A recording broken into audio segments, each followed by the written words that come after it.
Eleanor Martin had always been drawn to shadows, not the kind cast by trees or buildings, but the kind left behind by forgotten places, abandoned hospitals, rusted train yards, and old churches swallowed by time. As the face behind the popular YouTube channel Lost Light Chronicles, she turned her eerie adventures into viral videos. Her fans crave haunted stories, and she delivered them with authenticity. One rainy afternoon, an anonymous email arrived. Find the orphanage at the edge of the Wexham Forest. No maps, no roads, only silence. Attached was a blurry photo. It showed a large Victorian building surrounded by thick trees and a foggy, pale sky. No coordinates, no information, just a digital dare. Eleanor was hooked. Despite scouring online databases, satellite images, and local archives, there was no mention of an orphanage in or near Wexham Forest. But sometimes the best stories weren't found. They were chased.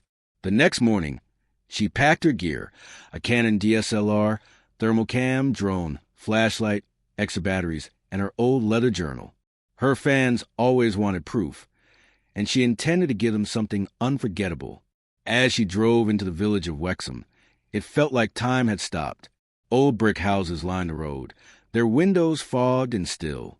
An elderly man sweeping his porch paused as she parked near the forest edge. His eyes narrowed. "You don't want to go in there," he said without prompting. Eleanor, used to superstitious locals, smiled politely, looking for an old building. An orphanage, maybe. The old man's expression darkened. He whispered, "If you see a girl in white, don't speak to her. Just turn back." "Who is she?" Eleanor asked. He turned and went inside without another word. By late afternoon, Eleanor stepped into the woods with only her backpack and camera gear. The deeper she went, the quieter it became. No birds, no rustling leaves, just the sound of her own boots crunching twigs and fallen branches. Then she saw it. Half covered by moss and vines, a rusted iron gate stood at the edge of a clearing. Beyond was the orphanage from the photo, towering, broken, but standing. Its windows were either shattered or boarded up. Ivy strangled the outer walls, and a faded plaque at the gate read, "St. Amelia's Home for Lost Children, EST 1891. Eleanor's heart raced. This place shouldn't exist. She set up her camera and documented everything. Panoramic shots, close-ups, the eerie silence. When she launched her drone for an overhead view, the feed turned to static the moment it crossed the gate's threshold. She retrieved the drone and tried again. Same result. It was as if the building didn't want to be seen from above. With adrenaline buzzing through her veins, she stepped past the gate. The air changed, heavier, colder. She noticed the trees here bent inward, as if shying away from the building itself. Inside, the front doors creaked open with minimal effort. Dust filled the air like smoke. Her flashlight revealed a grand foyer with twin staircases leading up and hallways stretching into darkness on either side. But what unnerved her most was the condition of the place. It wasn't decayed like most ruins. The wooden floorboards were worn but intact. Tables and chairs still stood in place. Even the curtains, though torn, clung to their rods as if someone had only recently drawn them. And then the drawings. Pinned across the walls of the main hallway were dozens of children's crayon sketches. Stick-figure children, a tall woman in a long dress, a huge sun, but every figure had no eyes. Just black scribbles where faces should have been. She recorded it all. In the corner of the room sat a small rocking horse. It rocked once, slowly, then stopped. Eleanor frowned. It wasn't wind. The windows were sealed shut. She scanned the area with her thermal cam. Nothing. No heat signatures. No sign of rodents. Then she heard it. A soft giggle. High-pitched. Childlike. From upstairs. She froze. She wasn't expecting actual ghosts. Maybe stories, maybe chills, but not this. "Hello?" she called, her voice trembling slightly. No response. She hesitated, then slowly ascended the staircase. Her camera still recording, though it creaked beneath her boots. Dust particles danced in her flashlight beam like snowflakes. Halfway up, she heard it again. A giggle, followed by a whisper. "She's here. Eleanor's breath caught. "Who's here?" she whispered back. Silence. At the top of the stairs, the hallway stretched left and right. She turned left and followed the faint sound of footsteps, or what she thought were footsteps, down a corridor lined with old dormitory rooms. Every door was slightly ajar. Each room held rusted bunk beds, cobweb furniture, and more child drawings. Only these were more disturbing. One showed a tall black figure hovering over a group of children. Another showed a girl in white with blood dripping from her eyes. The whispers returned. "Don't play with her." Eleanor stopped. "Who?" she asked again. The girl who stayed behind. Her camera glitched for a moment. The image scrambled, just static. She backed away slowly, unsure now if she wanted to continue. The air grew colder, and a strange sensation crawled up her spine, like invisible fingers brushing her neck. Then a loud bang echoed from downstairs. She rushed back toward the stairway, but the foyer was gone. Where there had once been a staircase, there was now a solid wall. Her heart thundered in her chest. She turned back to the corridor, and there at the far end stood a small figure, a girl, in white, barefoot, head tilted, smiling. Eleanor's blood ran cold. The girl at the end of the hallway didn't move. She simply stood there, barefoot on the dusty floor, her white dress nearly glowing in the darkness. Her long black hair fell over her face, but Eleanor could just make out a faint, unnatural smile curving along her lips. Every instinct screamed for her to leave, but the staircase was gone. Trapped. "Who are you?" Eleanor called, her voice unsteady. The girl tilted her head the other way, then took a step backward and disappeared into one of the dormitory rooms. Eleanor hesitated, gripping her flashlight like a weapon. She should have turned back, should have tried to find a window, smash her way out, call for help, even scream. But something kept her rooted in place, as if the building itself were pulling her deeper. She walked slowly toward the room where the girl had vanished. Her camera continued recording, lens trembling slightly with her movements. The closer she got, the colder the air became, like walking into a freezer. She pushed the door open. Empty. The bunk bed sat undisturbed. A torn teddy bear lay on one mattress, its head stitched back with red thread. A child's name, Sarah, was carved into the headboard in uneven letters. On the wall behind it, scrawled in charcoal, "We're not allowed to leave." Suddenly, the door slammed shut behind her. Eleanor spun around, heart thundering. She rushed to the knob. It turned freely, but the door wouldn't budge. It was as if an invisible hand held it shut. She backed away slowly, breathing heavily. That's when she heard them. Children. Whispers, layered and overlapping. Giggles. Cries. Snippets of words. "She's coming." "Hide!" "Don't look at her eyes." Then a lullaby. A soft, eerie melody hummed by a child. The same tune again and again, slightly off-key. Eleanor's camera picked it up clearly, even though she saw no one in the room. A chill slid down her spine. She turned back to the bunk beds and gasped. Children now sat on them. 6, maybe 7 of them. Pale, silent, still. Each one wore outdated clothes.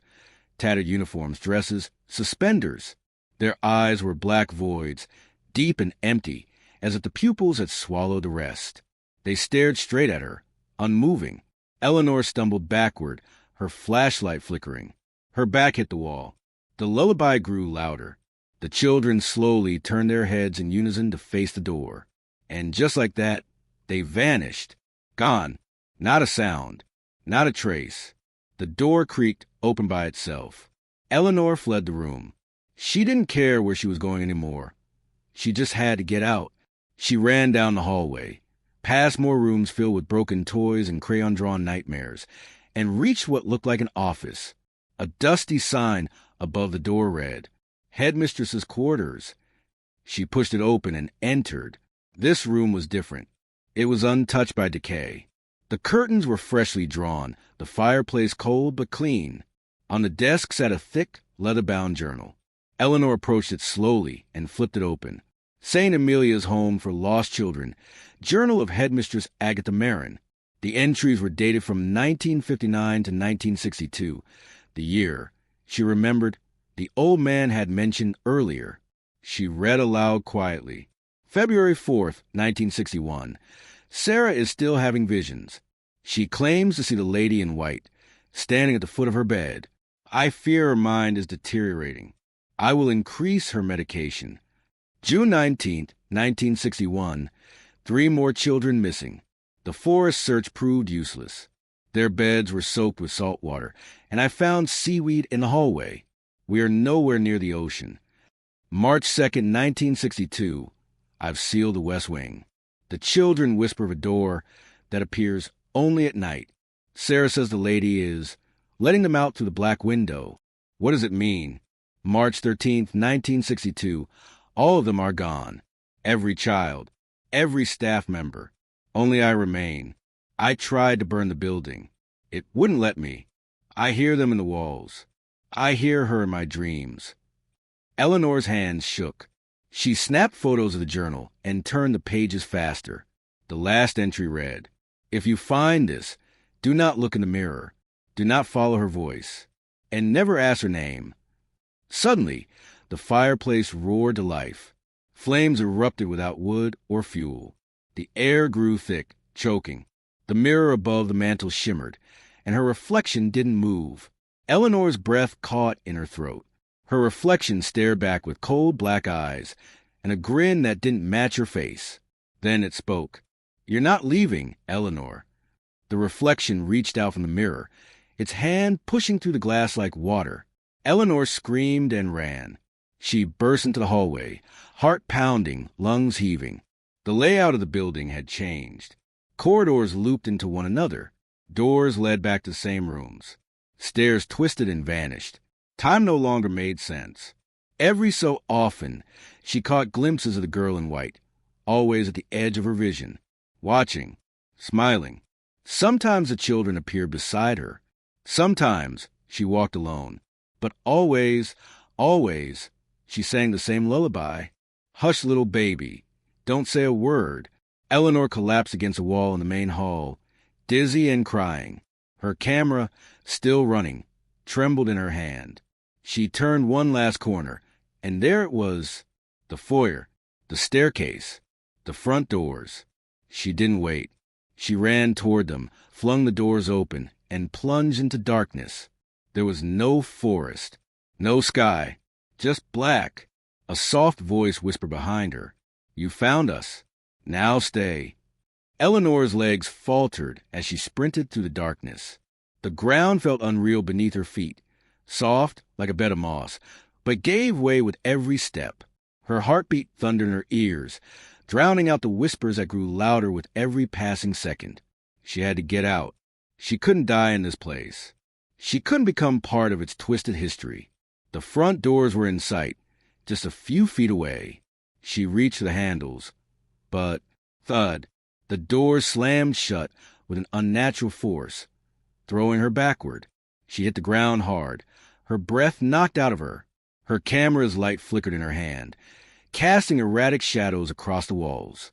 "Please," Eleanor whispered, trembling. "Let me go." The walls around her began to pulse, as if the building itself was alive, breathing in sync with her fear. The whispers that followed her grew into a cacophony of voices, children's voices, echoing off the walls. "She's here. She found us. She will stay." Her eyes darted around the room, desperate for escape, but there was nowhere left to run. The windows had no glass. The stairs twisted back and forth like a labyrinth, leading nowhere. The very air seemed to press against her skin, suffocating. Then she heard it, a soft giggle. It was a giggle she knew, deep in her bones. A giggle she had heard earlier, upstairs in the heart of the orphanage. The same giggle that had haunted her every step. It was the girl in white. Eleanor turned slowly, feeling the weight of the gaze upon her. The girl stood in the corner, just beyond the reach of the light, her silhouette faint but clear. Her hair hung in front of her face, obscuring her features, but the faintest outline of a smile tugged at her lips. Eleanor's breath caught in her throat. "Please," she whispered, her voice barely audible. "I just want to leave." The girl's head tilted to the side, the smile widening. You can't leave, she replied, her voice soft but chilling. You found us. Now you belong to us. Eleanor stumbled backward, the cold dread curling in her stomach. She couldn't understand it. She had been so careful. She had followed every lead, every whisper. Why hadn't she listened? Why hadn't she turned back when the old man warned her? The girl in white took a step forward, her bare feet silent on the floor. With each step, the room grew darker. The laughter of the children echoed louder, growing sharper, as though it was coming from all directions. Eleanor's head spun, and the walls seemed to close in. I didn't mean to, Eleanor gasped, her voice shaking. The girl's head snapped up, revealing her eyes, black and hollow, without pupils. They were the same eyes she had seen in the children's drawings, the same eyes that had haunted her through the dark hallways. There was no humanity in them, only an ancient, insatiable hunger. You don't get to leave, the girl said. You found us. You belong with us now. Eleanor's throat tightened as she backed away, but the room stretched impossibly, keeping the girl in white just a few feet away. Her feet wouldn't move fast enough. She was trapped, surrounded by the chilling whispers of the children, the cold air closing in around her. And then she understood this wasn't an orphanage. It wasn't a haunted building at all. It was a prison. The orphanage had been a trap all along, a place built not for children to live, but for them to disappear. The children had never left because they couldn't. They were caught in an eternal loop, tethered to the orphanage, forever trapped by the same curse. And now, Eleanor had joined them. The girl in white smiled, stepping forward with a predatory grace. As she did, the air around Eleanor thickened, her vision blurring. The walls of the orphanage shifted. The buildings formed melting and twisting. She was no longer sure she was in a room, or if the walls were simply extensions of her own mind. She reached for the door again, but this time her hand didn't grip the handle. It melted into the wood as if the door had become part of her body. She pulled her hand back, but it was too late. She felt herself slipping away, fading into the room. No! She gasped, her voice barely a whisper now. Please, welcome home. The words echoed through her mind as the darkness engulfed her. And then it all went silent. The camera still recorded, lying on the floor. The faintest trace of a smile formed on Eleanor's lips before the screen